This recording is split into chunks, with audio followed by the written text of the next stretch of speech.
Standing there in my designer dress, champagne in hand, I watched my brother and father announce my replacement as CEO of our family business, a business I'd saved from bankruptcy. They smiled for photos while I stood frozen, but little did. They know I'd discovered their plan months ago. If you've ever felt that knife-in-the-back sensation from your own flesh and blood, you might understand the cold calculation that replaced my initial heartbreak. As I share this journey from betrayal to vindication, I'd love to know where you're watching from. The comments section has become a community where we share similar family business nightmares. If this resonates with you, please subscribe to join our growing family of survivors who turned betrayal into triumph. Now let me take you back to where it all began. The Harrington name meant something in the furniture industry long before I was born. My grandfather, William, started Harrington Furniture in his garage in 1945 after returning from World War II. With nothing but skilled hands and determination, he built a reputation for quality craftsmanship that transformed a small workshop into a regional powerhouse. My earliest memories involved the sweet smell of sawdust and the rhythmic sounds of the workshop. I was Emily Harrington, once the golden child of the family. At 37, I dedicated my entire adult life to preserving and growing my grandfather's legacy. Even as a little girl, I'd trail behind my father James as he walked the factory floor, greeting every craftsman by name. He'd place his large hand on my shoulder and tell whoever would listen that I had the business mind in the family.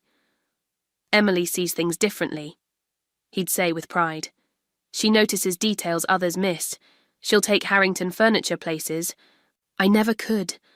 Those words shaped my identity more than anything else. While other girls had ballet recitals and soccer games, I had quarterly earnings reports and supply chain logistics puzzles that my father would simplify for me as games. I loved every minute of it. My younger brother Michael, 3 years my junior, never shared my enthusiasm. While I absorbed everything about the business, Michael spent his weekends with friends, barely acknowledging the family legacy. Dad never seemed to mind, though. "Boys will be boys," he'd say with a dismissive wave. "Michael will find his way eventually." Our mother Rebecca was the balancing force in our lives, encouraging me to enjoy my childhood while supporting my passion for the business. She was the compass that kept our family pointed in the right direction. When cancer took her when I was 22 and Michael was 19, something fundamental shifted in our family dynamic. Without her warmth and mediation, my father and brother formed a different kind of bond, one that sometimes felt like I was on the outside looking in. Despite this, I pursued my education with single-minded focus. I earned my MBA from Wharton, graduating at the top of my class. Job offers poured in from prestigious consulting firms, and I accepted a position at McKinsey. My father beamed with pride, but never pressured me to join the family business. "Get experience out there first," he advised. "The company will be here when you're ready." For 3 years, I thrived in the high-pressure world of consulting, honing my skills and building a network that would later prove invaluable. Meanwhile, Harrington Furniture began a gradual decline. My father, approaching his 60s, struggled to adapt to changing market conditions. Michael, who had finally joined the company after bouncing between college majors, showed little initiative beyond collecting his executive salary. Then came the call that changed everything. My father had suffered a major heart attack while at the office.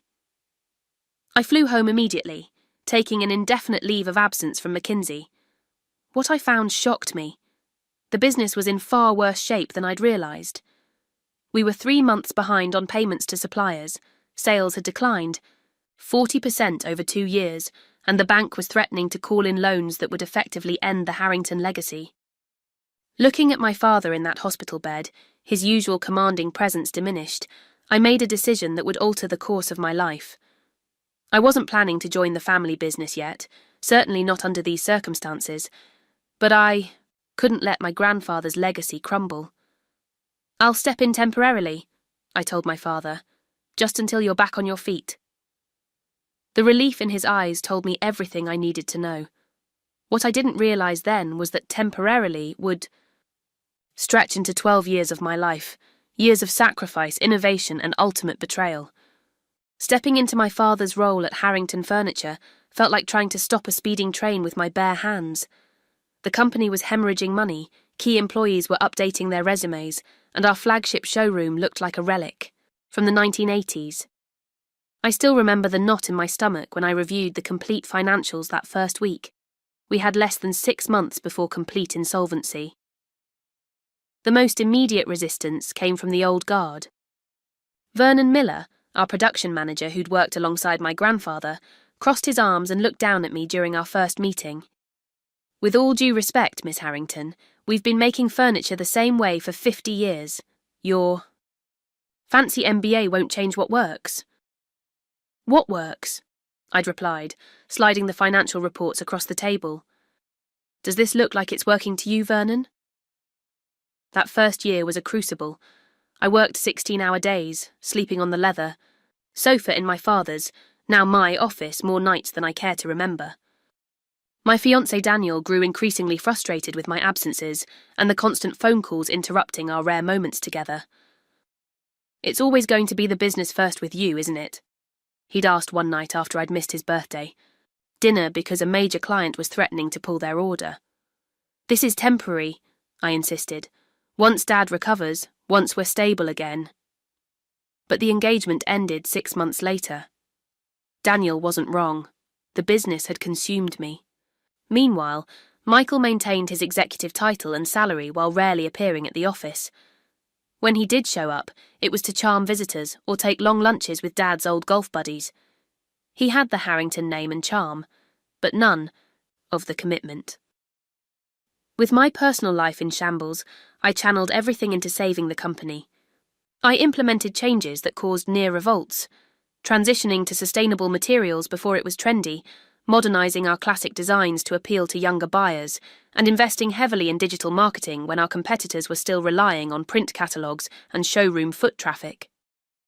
The turning point came when I secured a partnership with Restoration Heritage, a rapidly growing national retailer looking for American-made furniture with a story. I spent weeks developing a pitch that honoured our traditional craftsmanship while highlighting our new sustainable practices. The night before the presentation, I found myself alone in the factory, running my hands over a cherrywood dining table my grandfather had designed. "Help me save what you built," I whispered. The EVA Restoration Heritage deal changed everything. Within 18 months, we'd gone from near bankruptcy to profitability. By year 3, we'd doubled our workforce and modernised our production facilities. I developed our signature Heritage collection, which reinterpreted my grandfather's classic designs with contemporary materials and functionality, the perfect bridge between our past and future. My father recovered gradually, returning to work in a reduced capacity. He seemed proud of the changes, publicly praising my leadership while privately questioning some of my more progressive decisions. Michael remained a peripheral figure, occasionally stepping in for photo shoots or client entertainment, always careful to position himself as part of the leadership in company materials. By year 5, we'd grown to 20 million in annual revenue. By year 10, we approached 30 million and were debt-free for the first time in decades.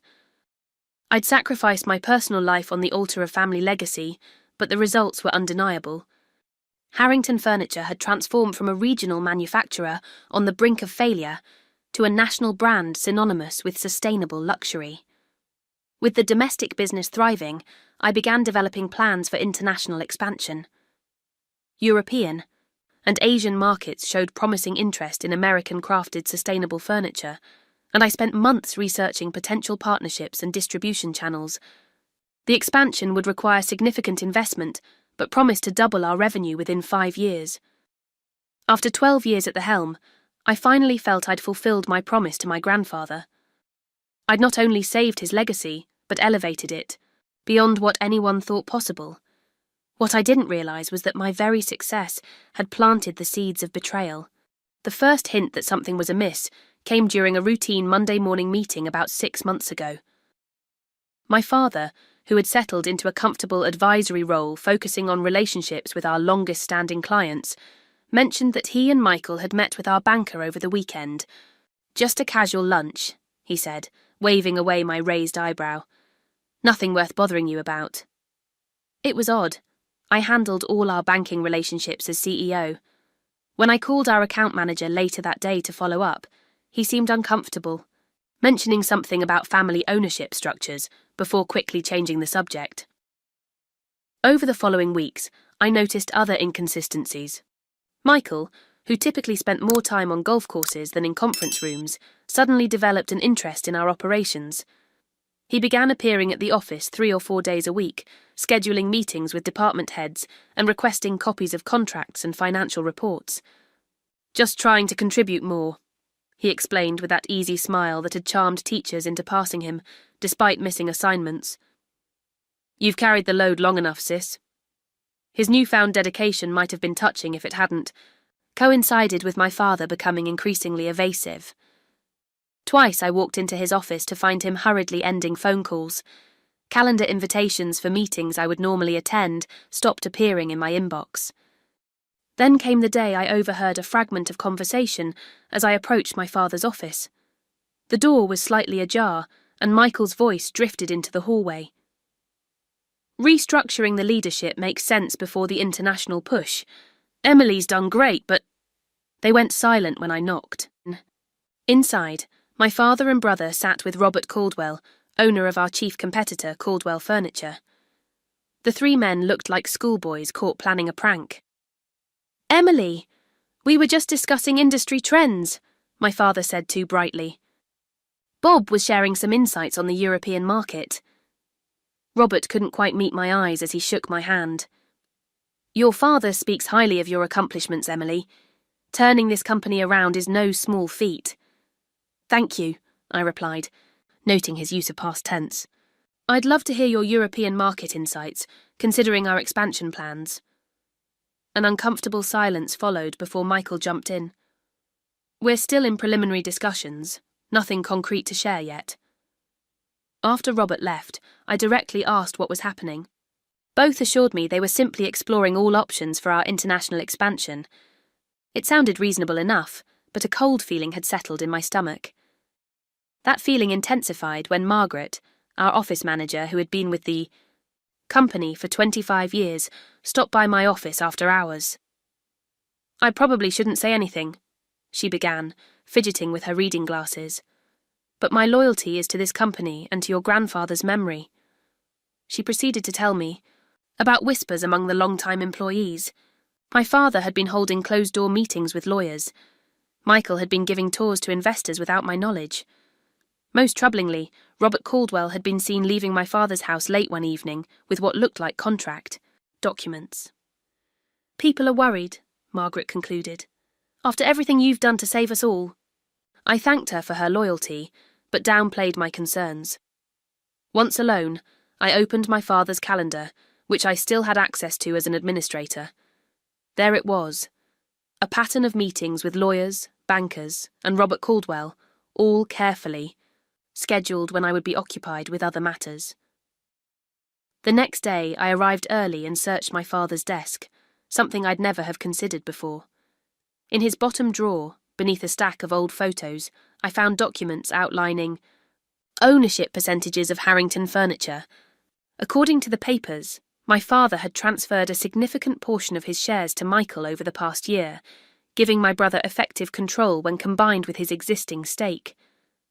Our company lawyer, Thomas Baker, who I'd always considered a family friend, became suspiciously evasive when I inquired about upcoming contract renewals for our executive team, including myself. "These things are routine," he assured me without meeting my eyes. "Nothing to worry about until closer to the renewal date." The final piece fell into place when I noticed Michael's sudden friendship with Robert Caldwell. They began appearing in social media photos together at exclusive golf clubs and charity events. One image showed them with their arms around each other's shoulders, captioned, "Exciting new ventures ahead with the furniture industry's brightest mind. Next generation, family legacy." Our Sunday family dinners, a tradition I'd maintained even during the most stressful periods of the company turnaround, became tense affairs filled with cryptic comments about the future of Harrington and necessary evolutionary steps. After one particularly uncomfortable dinner, where my father and brother exchanged knowing glances throughout the meal, I made a decision that went against every ethical principle I held. I asked our IT director, who was fiercely loyal to me after I'd approved his flexible schedule when his wife was diagnosed with MS, to install monitoring software on my office computer. "Someone's been accessing files without authorization," I lied. "I need to know who and what they're looking at." He asked no questions, and within 24 hours, I had the ability to access any email sent through our company server. I hated myself for the invasion of privacy, but the growing dread in my stomach told me my family legacy and my life's work hung in the balance. 3 weeks after installing the monitoring software, I stayed late at the office. Everyone had gone home, and the building held that peculiar silence unique to abandoned workspaces. With a deep breath, I opened the monitoring program and began searching through my father's emails. What I found shattered any remaining illusions about my place in the family and the business. The first email was from my father to Robert Caldwell, dated nearly a year earlier. "Bob had a productive conversation with Michael about the future of Harrington. We both agree that while Emily has done remarkable work stabilizing the company, her vision is too progressive for the long term. The international expansion she's proposing would dilute what makes us special. Michael has some innovative ideas more aligned with tradition. Let's discuss how our companies might work together with him at the helm." My hands trembled as I continued reading. There were dozens of exchanges outlining a plan that had been in motion for months. My father and brother, working with our chief competitor, had been orchestrating my removal as CEO. The plan involved announcing Michael as the new chief executive at our upcoming 75th anniversary celebration, which coincided with the launch of my Heritage Collection, the product line I had personally designed to honour my grandfather's legacy. Most devastating was an email draft dated 3 months prior, clearly intended for the board of directors and key stakeholders. "It is with great pride that we announce the appointment of Michael Harrington as Chief Executive Officer of Harrington Furniture, effective immediately following our 75th anniversary celebration. Michael represents the 4th generation of Harrington leadership and brings fresh vision while honouring our traditions. We thank Emily Harrington for her service during the company's restructuring period and wish her well in her future endeavours." Service during the restructuring period. 12 years of my life reduced to a transitional footnote. Further digging revealed that my father had been systematically transferring additional company shares to Michael over the past 18 months, ensuring that my brother would have controlling interest. The transfer documents characterised these as gifts in anticipation of succession planning, dated shortly after our revenues had hit record highs. The betrayal cut deeper when I discovered presentation materials claiming my innovative product designs as Michael's work. Slides prepared for the announcement featured my brother presenting the Heritage Collection I had personally developed, with talking points about his vision for honouring our grandfather's craftsmanship while moving the company forward. The key financial arrangement detailed in the emails was equally calculated. I would be offered a buyout at significantly below market value, with the justification that the company's success was primarily due to the Harrington legacy and client relationships rather than my leadership. If I refused, they had prepared a narrative about my burnout and desire to pursue other opportunities. But nothing prepared me for the email from my father to Robert Caldwell that finally broke me. "Emily has served her purpose. The company needed her analytical skills and drive to weather the financial crisis. But Harrington Furniture is a family legacy that should be led by someone who truly embodies our values. Michael has matured significantly and is ready to take his rightful place. The international expansion provides the perfect opportunity for transition. We'll need to present it as a strategic difference of opinion." Served her purpose. After everything I had sacrificed, everything I had built, I was just a temporary tool to be discarded once the real heir was ready.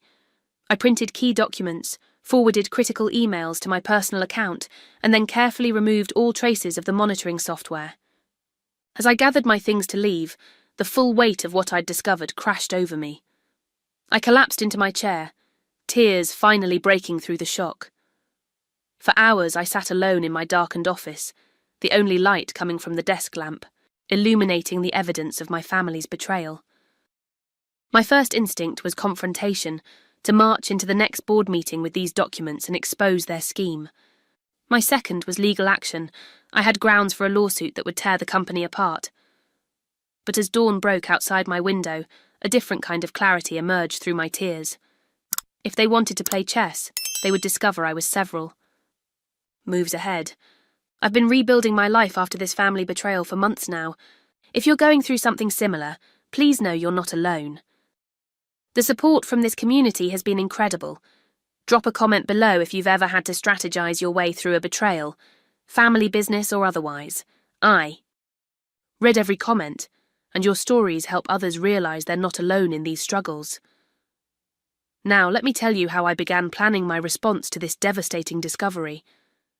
The morning after discovering the betrayal, I arrived at the office precisely at 8, dressed immaculately in a navy suit that had always been my armor for difficult negotiations. No one looking at me would have guessed I'd spent the night, alternating between tears and fury. I smiled at colleagues, approved routine requests, and maintained perfect composure in a budget meeting. But beneath this calm exterior, my mind was calculating. Chess, not checkers. That evening, I called Patricia Wallace, an attorney I'd met at a Women in Business conference years earlier. Patricia had a reputation for handling family business disputes with ruthless efficiency. Her firm was in Boston, far from our company's network of local lawyers who all golfed with my father.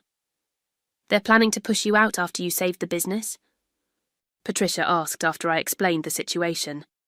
The disbelief in her voice validated my sense of injustice. "And your brother has been positioning himself to take credit for your work. Classic family business disaster." "I need to understand my options," I said. "But more importantly, I need to understand my leverage." Patricia didn't sugarcoat the reality. Family business disputes are ugly, expensive, and typically end with no real winners. Your best leverage will be found in what the business needs, that only you can provide. That conversation sparked my first strategic insight. I was the sole signatory required on the international expansion contracts, work that had been in progress for months. Without my signature, the expansion couldn't move forward. This gave me time. Over the next week, I conducted a careful assessment of where I stood. I identified key employees whose loyalty lay with me, rather than the Harrington name. Jessica, in marketing, who I'd promoted when she returned from maternity leave against my father's objections. Marcus, in product development, whose modern design approach I'd championed despite traditional pushback. Daniela in sales, who'd thrived under the performance-based compensation system I'd implemented over my father's preference for seniority-based pay. I had quiet conversations with each, never explicitly mentioning my discovery, but asking hypothetical questions about their career ambitions and loyalty to the company versus its current direction. If significant changes in leadership were to happen, I asked Daniela during a coffee run, what would keep you at Harrington? Her answer was immediate. You, the culture you've built, the way you recognize performance over politics. She hesitated before adding, "There are rumors, Emily. People are worried about what happens if you step back." Similar conversations confirmed what I hoped. Many of our top performers would follow me if I left. But I needed more than people. I needed to secure my work. I spent late nights meticulously gathering and organising documentation of all my contributions, original sketches for the Heritage Collection, meeting notes showing the evolution of ideas, emails confirming my design directions. I created secure backups of everything I had legally developed, while being careful not to take proprietary information that belonged to the company. Patricia connected me with an intellectual property attorney who helped me understand exactly what I owned versus what the company owned. The distinction would be critical in what came next. My most delicate move was reaching out to our 3 largest clients, who together represented 40% of our revenue. These weren't just business, relationships. These were people who had trusted my vision when I took over a struggling company. I scheduled lunch meetings presented as routine check-ins. With Restoration Heritage's purchasing director, I was carefully indirect. "I'm doing some long-term planning and wanted to understand, what aspects of our relationship do you value most? Is it the Harrington name specifically or the direction we've taken under my leadership?" His response was encouraging. Emily, I'll be blunt. We partnered with Harrington because of you. Your commitment to sustainability before it was trendy, your quality control standards, your transparency when issues arise. The heritage name got you in the door, but you're why we stay. Similar conversations with other key clients confirmed what I suspected. Their loyalty was to me and my approach, not just to the Harrington name. With these relationships discreetly secured, I turned to analysing the competition, particularly Caldwell Furniture, which appeared to be central to whatever my father and brother were planning. I researched their market position, identified their vulnerabilities, and studied their recent strategic moves. Robert Caldwell had always focused on traditional, high-end furniture with minimal innovation. His company was profitable but stagnant, appealing to an aging demographic, precisely the path my father wanted to return to. The financial aspect was my biggest challenge. Starting a new venture would require significant capital. After consulting with a financial advisor, I made the difficult decision to secure a personal loan against my house, the historic Victorian I'd carefully restored over the past decade. The loan would provide enough runway to launch a competing venture if necessary.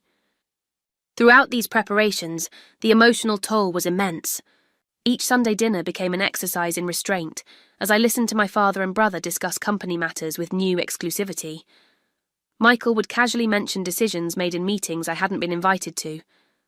My father would talk about returning to our roots and honouring tradition in ways that implicitly criticised my leadership.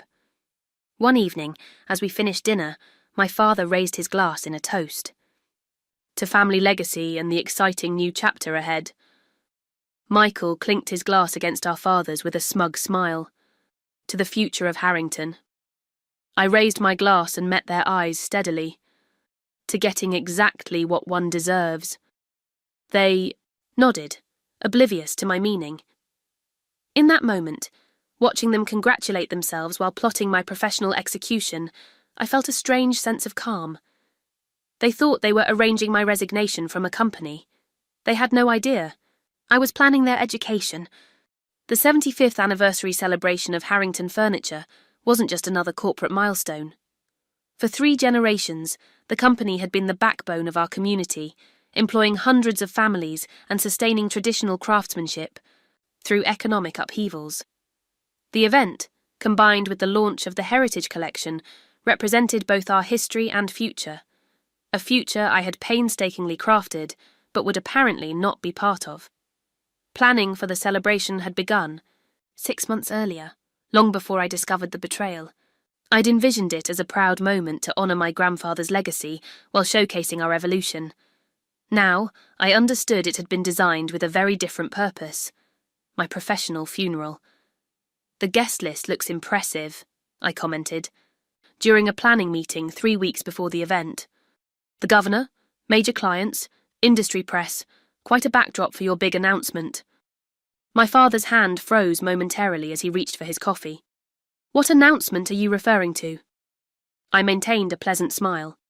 The international expansion, of course. Isn't that what we've been working toward?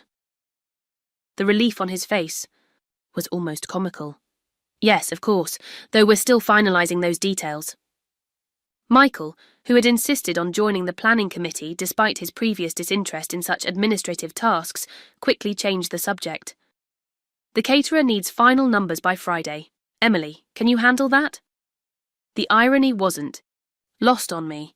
They wanted me to perfect every detail of the event designed to showcase my replacement. I agreed with apparent enthusiasm, using the opportunity to ensure I had influence over key elements of the evening. As the event drew closer, my father and brother grew increasingly confident. Their hints became less subtle, dropped into conversations like test balloons to gauge my reaction. The company is entering a new phase, my father remarked during a review of the anniversary brochure. Sometimes leadership needs to evolve with changing times. Absolutely, I agreed. Evolution is essential for survival. He seemed relieved by my apparent obliviousness. Meanwhile, I continued my preparations, working with Patricia to finalise my post-announcement plans while maintaining a flawless facade at work. 2 weeks before the event, I made a critical decision about my appearance for the evening. After considerable thought, I ordered a custom gown in vibrant red, a deliberate departure from my usual conservative blues and greys. If they planned to sideline me, I would ensure I couldn't be visually ignored. The dress was elegant but commanding, with clean lines that signalled confidence rather than surrender. "A bold choice," commented the boutique owner during my final fitting. "You'll be the centre of attention." "That's the plan," I replied. The week before the launch party, my father made a last-minute request that revealed their growing anxiety about loose ends. "Emily, legal sent over some standard IP forms for the Heritage Collection designs," he said, sliding a document across my desk. "Just confirming that everything developed during your tenure belongs to the company. Standard procedure for a major product launch." I glanced at the papers, noting the carefully worded clauses that would have signed away personal claims to any designs or innovations I'd created. "I'll have my assistant review these," I said casually. "Things are so hectic with the event planning." "It's really just a formality," he pressed. "We could use your signature today." "Of course," I smiled. "Let me just finish this call with Restoration Heritage first. They're confirming their order quantities for the Heritage line." He couldn't push further without revealing his urgency. The papers remained unsigned on my desk. Meanwhile, Michael's behaviour during final preparations betrayed his nervousness, beneath the smugness. I discovered him in the company showroom after hours, practicing his acceptance speech in front of the mirror. "As the new Chief Executive Officer, I look forward to honouring our traditions while bringing fresh perspective to Harrington Furniture," he rehearsed, adjusting his tie with uncertain fingers. My sister's efforts during our restructuring period provided a foundation for this exciting new chapter. I quietly stepped back before he noticed me, a mixture of pity and determination washing over me. Michael had always been in my shadow, his insecurities masked by charm and privilege. In some ways, he was as much a victim of our father's outdated values as I was, though that didn't excuse his willing participation in my ousting. 3 days before the event, I reviewed the final guest list and seating arrangements. The strategy became even clearer. They had invited every significant industry figure, major client and press contact, all positioned to witness my humiliation and Michael's ascension. My father had arranged the timing perfectly, announced the new CEO, introduce the Heritage Collection as Michael's brainchild, and present the international expansion as his vision rather than mine. The morning of the party, I woke at dawn after a restless night. Standing at my bedroom window overlooking the garden my mother had once tended, I mentally prepared for the evening ahead. The hurt had crystallized into something harder, more useful. I carefully applied my makeup, styled my hair in an elegant updo, and slipped into the red dress that would ensure all eyes would be on me when their plan unfolded. As I fastened my mother's pearl earrings, the only jewellery I chose for the evening, I studied my reflection. "They have no idea what's coming," I told myself. "Absolutely no idea." The venue for Harrington Furniture's 75th anniversary celebration was our newly renovated warehouse showcase, a project I had championed to transform a century-old industrial space into a stunning display of heritage meets modern design. Crystal. Chandeliers hung from restored wooden beams, while the original brick walls provided a perfect backdrop for our furniture collections. The juxtaposition of old and new perfectly embodied what I had accomplished with the company. I arrived precisely 30 minutes after the official start time, late enough to make an entrance, early enough to be appropriate. The red dress achieved exactly the effect I'd intended. Conversations paused momentarily as I entered, and several photographers immediately turned their cameras in my direction. I noted with satisfaction the flash of concern that crossed my father's face when he saw me.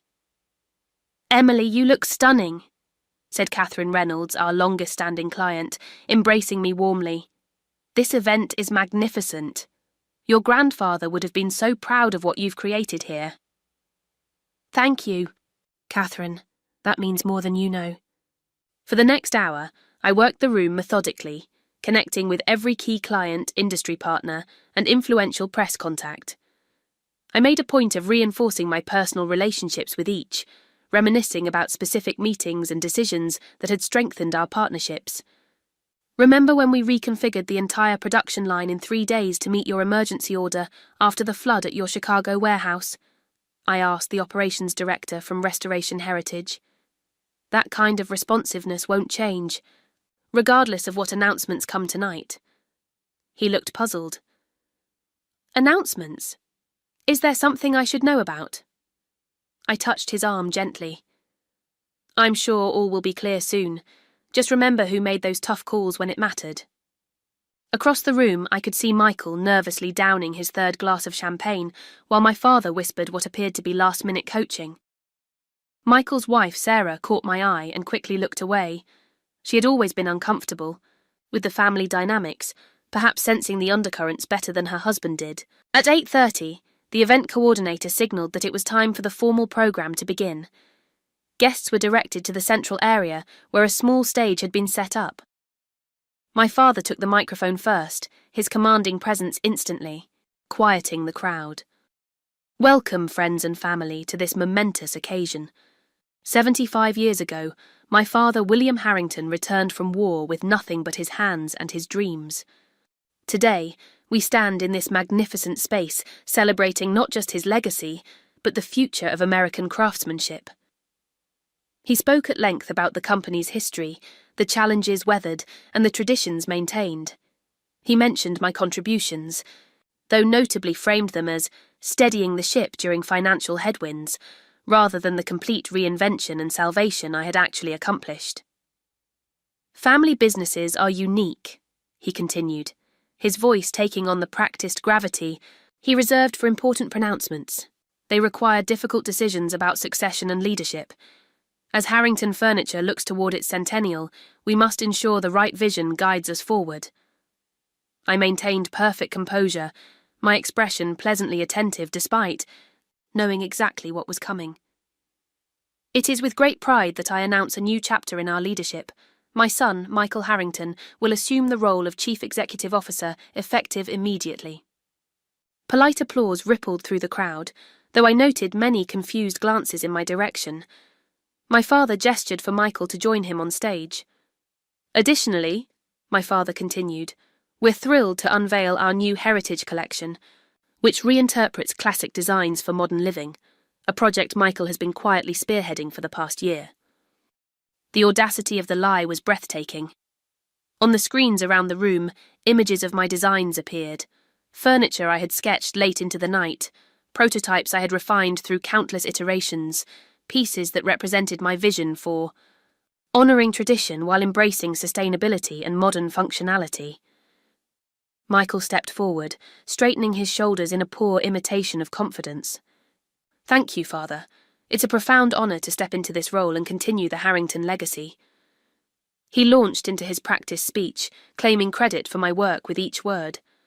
As he spoke, I maintained my smile, making eye contact with key industry figures whose expressions ranged from confused to openly sceptical. Patricia Wallace, standing near the back as planned, gave me an imperceptible nod.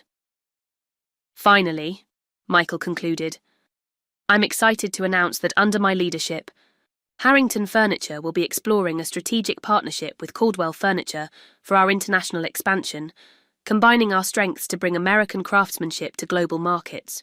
Robert Caldwell stepped forward, shaking Michael's hand for the cameras. My father beamed with pride, and for a moment the three men stood together, a tableau of male leadership congratulating itself. And now, my father said, a few words from Emily, who has been an important part of our company's recent history. The condescension in his phrasing, recent history, rather than acknowledging my 12 years of leadership, was the final confirmation that this script had been written long ago. I walked to the stage with measured steps, accepting the microphone with a gracious smile. The room fell silent, anticipation hanging in the air. Many clearly expected tears, anger, or shocked surprise. Instead, I spoke with perfect composure. Thank you, Father. First, I'd like to congratulate Michael. Taking on leadership of a family business is no small responsibility. I turned to the audience. As many of you know, when I stepped in 12, Years ago, Harrington Furniture was 3 months from bankruptcy. Our journey from that precipice to tonight's celebration has been remarkable. I paused, letting the reality of that transformation sink in with the audience. I'm particularly proud of the heritage collection we're launching tonight. These designs represent my personal vision for honouring my grandfather's craftsmanship, while embracing sustainable materials and modern functionality. The emphasis on "my" was subtle but unmistakable. I could see Michael shift uncomfortably. As I look toward the future, I'm excited to continue innovating in the furniture industry, creating pieces that honour tradition while embracing progress. The relationships we've built together over these 12 years mean everything to me, and I look forward to our continued collaborations, albeit in a new chapter. The coded message was clear to those who needed to hear it. I finished with a toast to my grandfather's legacy and stepped gracefully from the stage. The applause was thunderous, far exceeding the polite reception Michael had received. For the remainder of the evening, I continued circulating, accepting condolences and confused inquiries with enigmatic responses. Change is the only constant. In business, I would say with a knowing smile. The future holds exciting possibilities. By the end of the night, my father and brother's triumph had been tempered by uncertainty. The narrative they had carefully constructed, of a smooth, natural transition, had been subtly undermined by my composed performance and the visible confusion of industry insiders who clearly understood my role in the company's success. As I left the venue, I caught my father watching me with narrowed eyes. For the first time, I saw a flicker of doubt in his expression. He was beginning to realise that while they might have orchestrated my exit, I was the one controlling the final act. The morning after the launch party, I arrived at the office to find my personal belongings already packed into 3 cardboard boxes. My name had been removed from the door, and Michael's was freshly installed in its place. Margaret, the office manager, couldn't meet my eyes as she handed me the termination papers. "This is wrong," she whispered. "After everything you've done." I squeezed her hand reassuringly. "Everything happens for a reason, Margaret. Trust the process." My father and Michael appeared as I was reviewing the documents, clearly expecting resistance, tears, or outrage. Instead, I signed the papers with a steady hand and a slight smile. "The severance is generous," I noted, referring to the 6 months' salary they'd offered. A pittance compared to the value I'd created, but exactly what I expected. "I appreciate that." Michael looked suspicious. "You're taking this, well. Did you expect something different?" I asked, gathering my personal items. "The company is in your hands now. I wish you both success." My father seemed uncomfortable with my composure. "Emily, I hope you understand this was a business decision. The company needed a different direction." I finished for him. "You've made that clear. No need to explain further." As I walked out of the building I had revitalised, carrying 12 years of my life in 3 cardboard boxes, I felt a strange sense of lightness. The betrayal still stung, but now I could move forward with my plans without pretense. The following Monday, I signed the lease on a commercial space across town, a former textile mill with character and potential, much like the warehouse I had transformed for Harrington. By Wednesday, I had filed incorporation papers for Harrington Heritage, a name carefully chosen to invoke my personal legacy while remaining legally distinct from the family business. Phone calls began almost immediately. Jessica from marketing was the first. "Is it true? You're starting something new? I want in." Marcus from product development followed. "They've already scrapped 3 of your design innovations. Michael says they're too experimental. I can't work like this." Within 2 weeks, 7 key employees had resigned from Harrington Furniture to join my new venture. I hadn't directly recruited any of them. I didn't need to. The culture shock of Michael's leadership after mine was doing the work for me. The most significant call came from David Chen, Restoration Heritage's purchasing director. "I've been trying to reach you," he said. "We have concerns about the changes at Harrington. This partnership with Caldwell doesn't align with our sustainability commitments. Michael couldn't answer basic questions about the sourcing for the Heritage Collection. which, by the way, everyone knows was your creation. I'm starting something new, I told him. I'd be happy to discuss it when you're in town next week. I'll move some meetings around. How's tomorrow? The dominoes continued, falling. Daniela from sales brought with her detailed information about pending orders and client concerns, all obtained legally and ethically before her departure. Our IT director joined, bringing his expertise and contacts with sustainable technology providers. With each addition, Harrington Heritage took shape not as a replica of my former company, but as the purest expression of the vision I'd been incrementally implementing for years. 3 weeks after the launch party, Furniture Today, the industry's leading publication, ran a feature story headlined, "Harrington Heir Apparent Pushed Aside After Saving Family Business." The reporter had been at the anniversary event and had spent the following weeks interviewing industry insiders about the abrupt leadership change. The article detailed my 12-year transformation of the company, the innovations I'd introduced, and the questionable timing of my removal, just as these efforts had positioned the company for international expansion. It stopped short of outright criticism, but raised pointed questions about the wisdom of replacing the architect of the company's revival. The day the article was published, my father called, his voice tight with controlled anger. "What did you say to Furniture Today? This makes us look terrible." "I didn't speak to them at all," I replied truthfully. The reporter was at the launch. "Party," he drew his own conclusions. "You're sabotaging the company your grandfather built," he accused. "No, father. I saved the company my grandfather built. Twice, the first time from financial ruin, and now from outdated thinking that would return it there." The next blow came when Robert Caldwell abruptly withdrew from the partnership negotiations with Harrington Furniture. Industry rumours suggested he'd grown concerned about the exodus of talent and the negative press. Without the Caldwell connection, Michael's international expansion plan collapsed. Meanwhile, Harrington Heritage secured its first major contract, with Restoration Heritage, naturally.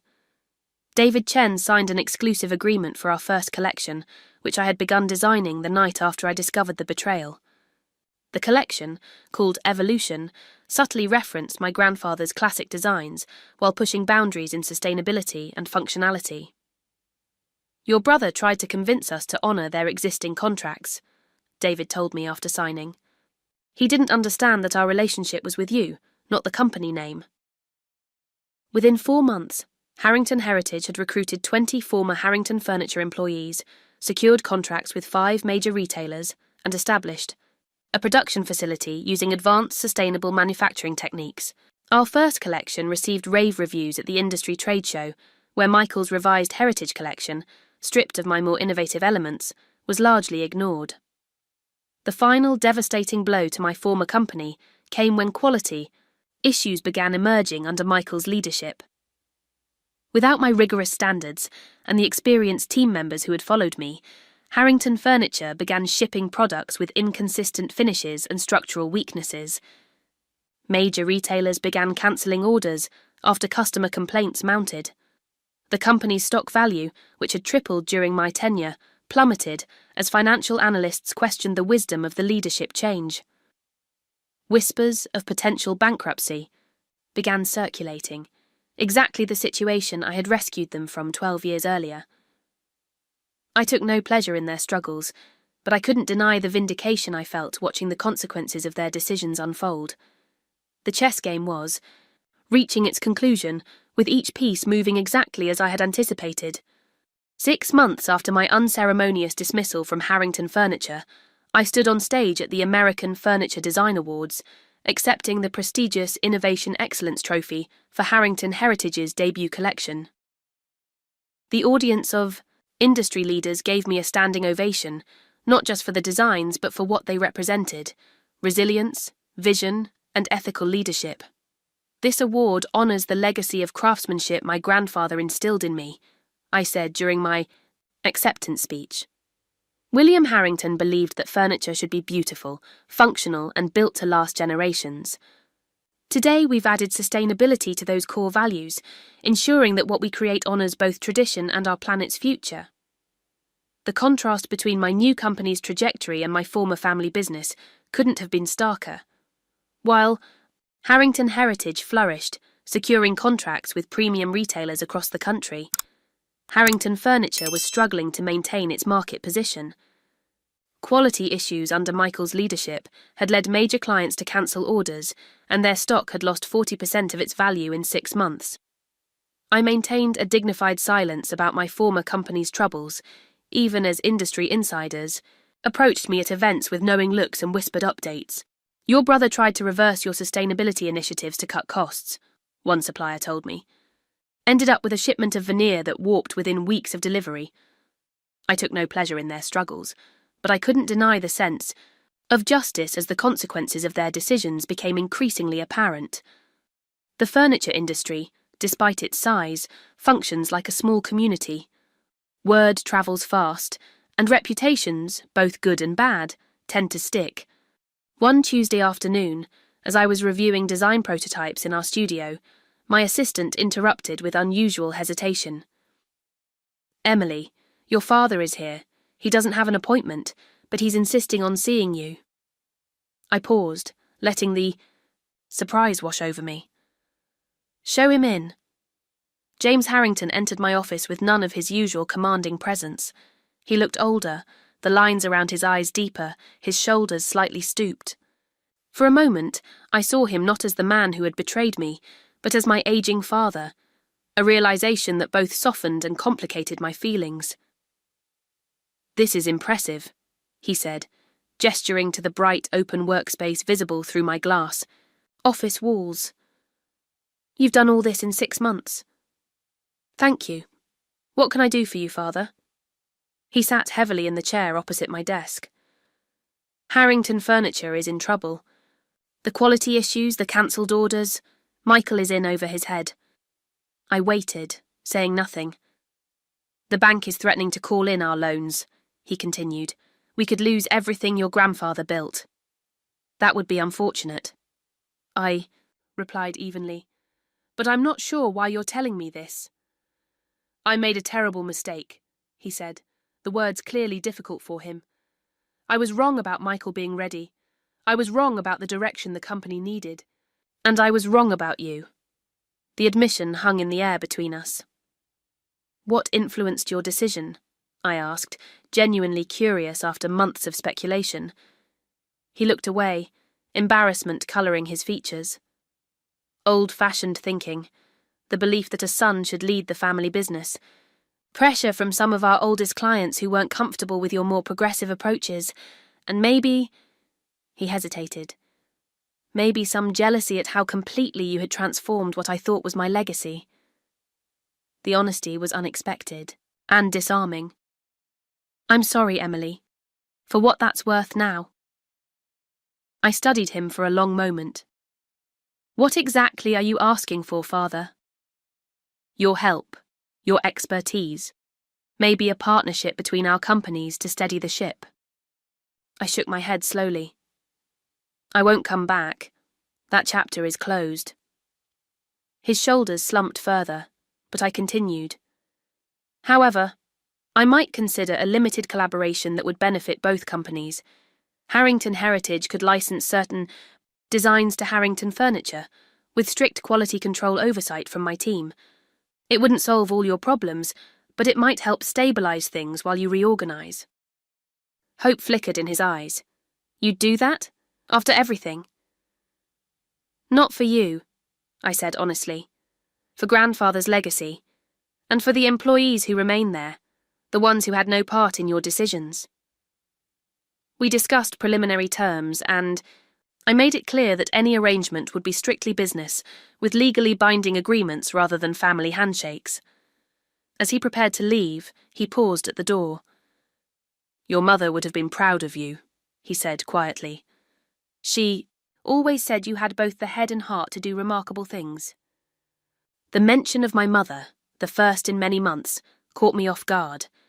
I simply nodded, not trusting my voice in that moment.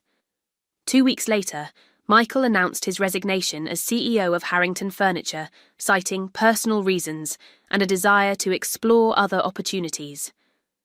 The company's board appointed an interim CEO, a respected industry veteran with turnaround experience, while they conducted a search for permanent leadership. Over the following months, the collaboration between our companies helped stabilize Harrington Furniture enough to satisfy their creditors. The company survived, though it would never regain its former market position.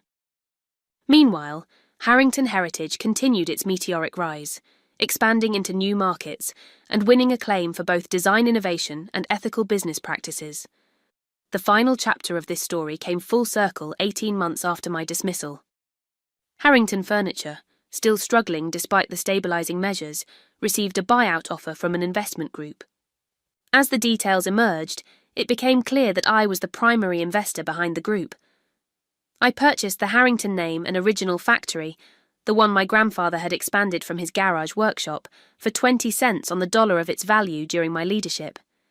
The acquisition allowed me to reunite the Harrington legacy under my vision, while maintaining the innovative direction of Harrington Heritage. My father, by then semi-retired, accepted my offer of a ceremonial role as Heritage Ambassador, representing the company's history at select events. It was a position that honoured his connection to the legacy, while keeping him far from operational decisions. Today, as I sit in my office overlooking the production floor of what is now simply Harrington, having merged both companies under the original name, I can see my grandfather's original workbench displayed prominently in our lobby.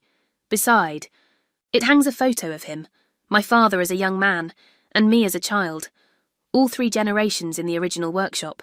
On my desk sits a more private photo, one of my mother holding me as a baby, her smile radiant and hopeful. Sometimes I wonder what she would think of everything that happened, of the choices each of us made. I like to believe she would approve of how I handled the betrayal, with dignity, strategic thinking, and ultimately a measured forgiveness that allowed the legacy to continue without destroying the family completely. The most important lesson I've learned through this journey is that true family businesses are built on merit and trust, not blood alone. The Harrington name continues not because of unwavering family loyalty, but because I refuse to let betrayal define either the company's future or my own. If my story has taught me anything, it's that sometimes the most painful betrayals lead to the most powerful transformations. When your own family underestimates your worth, proving them wrong becomes the foundation for something even greater than what was taken from you. I know many of you have faced your own family business betrayals or watched powerless as your contributions were dismissed. I hope my journey gives you some sense that justice eventually finds its way, even if the path is longer than we'd like. If you've experienced something similar, or found your own way to turn betrayal into triumph, please share in the comments below. Your stories help others find strength in their own struggles. If this resonated with you, please hit the like button, and subscribe to join our community of survivors who refuse to be defined by family betrayal. I share new stories each week about navigating complex family dynamics and building success on your own terms. Thank you for being part of this journey. With me, your support has been the unexpected gift that emerged from one of my life's darkest chapters.